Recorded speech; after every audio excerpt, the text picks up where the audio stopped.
अस्सलाम वालेकुम viewers, this is engineer यावर अब्बास। आप देख रहे हैं मेरा यूट्यूब चैनल। एक चीज़ जो काफ़ी टाइम से मैं नोट डाउन कर रहा हूँ और काफ़ी वीडियोस पे भी मैंने आपको ये गाइड करने की कोशिश की है। जो क्लाइंट्स कंस्ट्रक्शन करवाते हैं, अपना विला बनाते हैं, वो अक्सर अपने ओरिजिनल जो डॉक्यूमेंट्स हैं वो बिल्डर को प्रोवाइड करते हैं और बाद में इन केस उनका कोई बीच में आके डिस्प्यूट क्रिएट हो जाता है, या बिल्डर जो है वो क्लाइंट की जो रिक्वायरमेंट्स हैं वो पूरा नहीं उतरता है, या कॉन्ट्रैक्ट एग्रीमेंट पे इनके कोई इश्यूज़ आ जाते हैं, तो जिसकी वजह से प्रोजेक्ट उनका स्टक हो जाता है। तो उस वक्त जो ऑनर्स हैं, क्लाइंट्स हैं, वो काफ़ी ज़्यादा परेशान होते हैं क्योंकि उन्होंने अपनी original file, original documents builder को दिए होते हैं।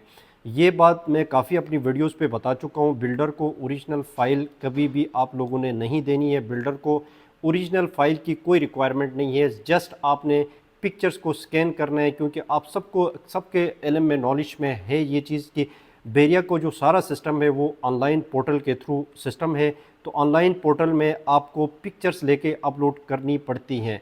आपका अलॉटमेंट लेटर हो गया, स्केच हो गया, प्लान हो गया, ये डॉक्यूमेंट्स तो कंपलसरी अपने पास ही रखें, कभी भी अपने बिल्डर को प्रोवाइड ना करें।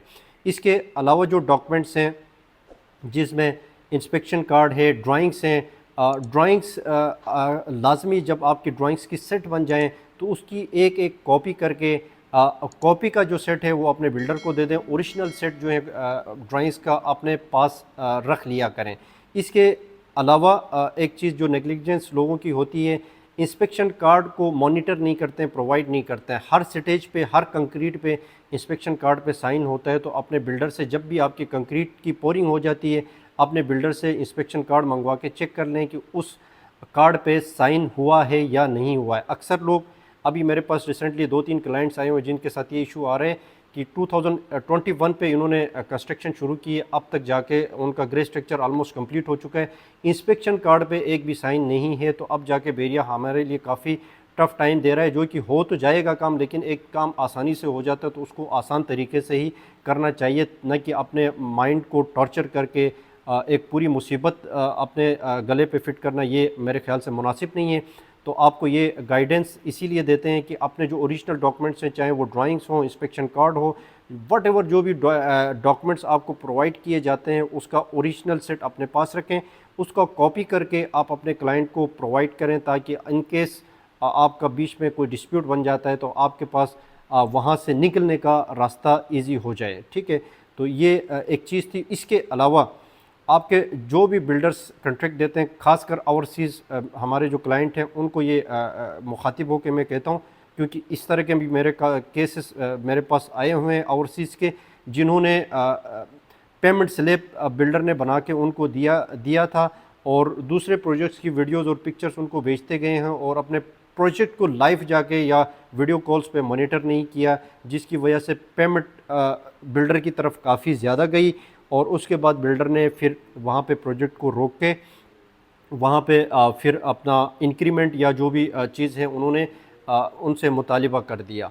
तो इस तरह की भी चीज़ें होती हैं। अपना व्हाट्सएप पे हमारे ग्रुप्स बने होते हैं जिसमें लाइव कॉल्स अपने क्लाइंट्स को जाती हैं, लाइव वीडियोस बना के जाती हैं, डेली का प्लान शेयर किया जाता है, डेली के एक्टिविटीज़ शेयर की जाती हैं, और डेली की जो कंस्ट्रक्शन होती है वो सारी वीडियोस और पिक्चर्स उनको शेयर की जाती है, ताकि वो अप टू डेट रहें। तो ये चीज़ आपने लाजमी करनी है, ताकि आपको पता चले अपने प्रोजेक्ट पे जो एक चीज़ और मैं यहाँ पे ऐड कर लूँ, जब भी कंक्रीट की पोरिंग होती है तो वहाँ पे क्यूरिंग बिल्डर्स की तरफ से बहुत ज़्यादा कम की जाती है, क्योंकि ऑब्वियसली पानी की भी कॉस्ट है, यहाँ पे टैंकर आपको ख़रीद के लेना पड़ता है।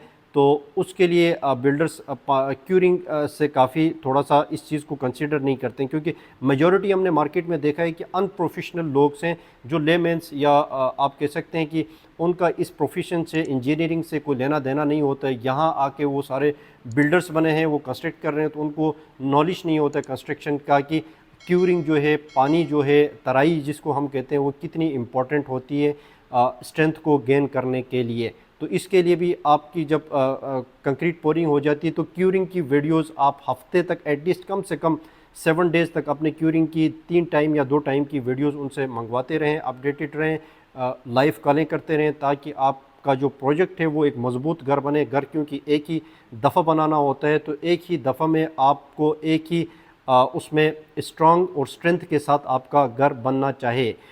मेरे जो प्रोजेक्ट्स इस वक्त आप साइटों पे देख रहे हैं, जो इस तरह के डिस्प्यूट्स होके बिल्डर्स वहाँ से एस्केप कर गए, तो वो प्रोजेक्ट्स में काफ़ी हमें इश्यूज़ आ रहे हैं, क्योंकि उनकी स्ट्रेंथ जो है, स्ट्रेंथ को डाउन किया गया है। एक जो आखिरी बात मैं कहूँगा, रेट्स में देखें, रेट्स में कभी भी अट्रैक्टिव चीज़ ज़िंदगी में कभी भी आपका ये एक्सपेरिमेंट होगा, और एक्सपेरिमेंट नहीं है तो एक्सपेरिमेंट करेंगे तो आप ऑब्वियसली स्टक हो जाएंगे। जो चीज़ आपको अट्रैक्टिव लगती है ना, उसमें हमेशा कोई ना कोई मसला होता है। हम रेट्स देते हैं अपने मोजिस क्लाइंट्स को, तो वो कहते हैं कि मार्केट में फ़िलान की बंदा जिसका इंजीनियरिंग से, जिसका कंस्ट्रक्शन से कोई लेना देना नहीं होता है, वो आपको 10-20 लाख कम कोटेशन मार्केट से अनरियलिस्टिक कोटेशन दे के वो प्रोजेक्ट को विन कर जाते हैं, और बीच में आके प्रोजेक्ट को स्टक कर जाते हैं, क्योंकि उनका प्रोफेशन नहीं होता, उनकी क्वांटिटी एस्टिमेशन नहीं कर सकते, बार बेंडिंग शेड्यूल नहीं बना सकते हैं कि कितना मटेरियल इस प्रोजेक्ट में लगना है। तो हमारी प्रोफेशनल टीम होती है, इसमें पूरी कैलकुलेशंस के बाद हम ऑन ग्राउंड में चले जाते हैं, और बहुत सारे प्रोजेक्ट्स हमने इसी तरह विन सिचुएशन में हम कभी नहीं जाते। हम रियलिस्टिक अप्रोच को हम लेके चलते हैं। चाहे अगर वो चीज़ हमें समझ आती है तो हम करते हैं, समझ नहीं आते हैं तो हम अपने क्लाइंट्स को माजरत करते हैं कि भाई ये काम इस रेट पे नहीं हो सकता है। तो अट्रैक्टिव प्राइसेस मार्केट में बहुत ज़्यादा हैं, अट्रैक्टिव प्राइसेस पे नहीं जाना है। इसके लिए मेरा आपको मशवरा ये है कि अपने क्वांटिटी एस्टिमेटर या क्वांटिटी सर्वेयर को हायर करें। आप किसी भी प्रोजेक्ट में कर रहे हैं, अपना इस पर थोड़ा सा आपको वक्त लगाना पड़ेगा। क्वांटिटी सर्वेयर आप थर्ड पार्टी को इन्वॉल्व करें, उनसे अपने प्रोजेक्ट की क्वांटिटीज़ की एस्टिमेशन निकालें कि मेरे प्रोजेक्ट में स्टील कितना लग रहा है, सीमेंट कितना लग रहा है, और इसमें रेती कितनी लग रही है, बाजरी कितनी लग रही है, इसमें मिक्स कितना लग रहा है। और ये सारी मटेरियल्स आपको एक दिन के अंदर आपको क्वांटिटी एस्टिमेशन करके उसके रेट्स के साथ आपको कोटेशन दे देगा कि इसमें इतना आपको, आपका टोटल बजट आपको इतनी अमाउंट आपकी इस प्रोजेक्ट में लगेगी। उसके बाद जो है बिल्डर का जो प्रॉफिट मार्जिन होता है उसमें ऐड करें 10 to 15% जो बिल्डर का मार्जिन होता है, प्रॉफिट मार्जिन होता है, उसमें ऐड करके किसी को प्रोजेक्ट देंगे तो आपको प्रोजेक्ट फंसने के चांसेस नहीं होंगे। इस वक्त बेरिया की मार्केट में 2018-19 के केसेस बहुत सारे मेरे पास आ चुके हैं, और उनको हम अभी साइट पे कर रहे हैं। तो किसी के डॉक्यूमेंट्स के बहुत सारे इश्यूज़ हमारे पास आ रहे हैं। इसके बाद स्ट्रेंथ को बहुत ज़्यादा डाउन किया गया है, जिसमें हम काफ़ी अपनी इंजीनियरिंग उसको यूज़ करके उसको दोबारा रिकवर करने की कोशिश कर रहे हैं। लेकिन 100% आपको पता है कि एक दफ़ा कंक्रीट पोरिंग होने के बाद वो चीज़ें रिकवर नहीं होती, लेकिन फिर भी इंशाल्लाह कोशिश कर रहे हैं कि उस चीज़ को इस तरह बेहतर बनाया जाए। तो ये कंस्ट्रक्शन के कुछ मिस्टेक्स हैं, इसको मद्देनज़र रखते हुए किसी के साथ एग्रीमेंट करेंगे और डॉक्यूमेंट्स हमेशा अपने पास रखेंगे, तो आप कभी भी कहीं पे भी स्टक नहीं हो जाएंगे। चैनल को सब्सक्राइब एंड लाइक ज़रूर करें, और नेक्स्ट वीडियो के साथ आपके साथ मिलते हैं। अल्लाह हाफिज़।